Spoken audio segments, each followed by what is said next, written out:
Halo guys, David sini dan ada Vivo X300 Pro, flagship barunya Vivo Indonesia, yang udah pasti punya spek gila-gilaan ya. Chipset paling baru Dimensity 9500, baterai badak 6510 mAh, kamera juga lensa periskop 200 megapiksel. Dan apa-apaan ini? Sekarang bisa pasang aksesoris yang serem macam gini. Damn! Soal hardware, HP flagshipnya Vivo emang selalu menang banyak lah. Speknya top, no debat. Saking sukanya, saya sempat pakai HP Fold mereka setahun lebih sebagai daily driver. Tapi beda cerita kalau kita ngomongin softwarenya ya. FunTouch OS yang selama ini dipakai Vivo Global, termasuk Vivo Indonesia, rasanya nggak se-fun itu buat di-touch. Secara fungsi oke-oke aja, nggak masalah.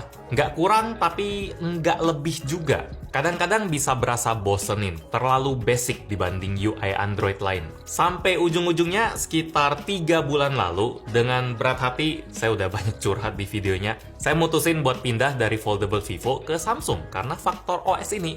Padahal hardware Vivo itu jelas lebih bagus. Nah, entah kebetulan atau saya yang GR dikit boleh lah ya, karena mungkin saya didengar sebulan 2 bulan sejak video itu, Vivo langsung umumin kalau flagship baru mereka, si X300 Pro ini, bakal pakai Origin OS yang selama ini cuma eksklusif buat Vivo China aja. Wow, akhirnya HP-HP Vivo dan iQOO yang udah launching duluan juga bakal dikasih update ke Origin OS. OS andalan yang visualnya lebih cantik, fitur lebih banyak, animasi lebih fun dari FunTouch, kustomisasi macem-macem, yes! Akhirnya HP Vivo di Indonesia bisa ikutin tampilan ala-ala kaca kayak di iPhone. Berasa update banget ini. Model jam di lock screen juga bisa kita custom ukurannya. Posisi mau dipindah-pindah, mau nimpa gambar atau diselipin di antara objek. Lock screen-nya mau statis diem atau gerak-gerak sesuaiin sama gerakan HP-nya, silakan.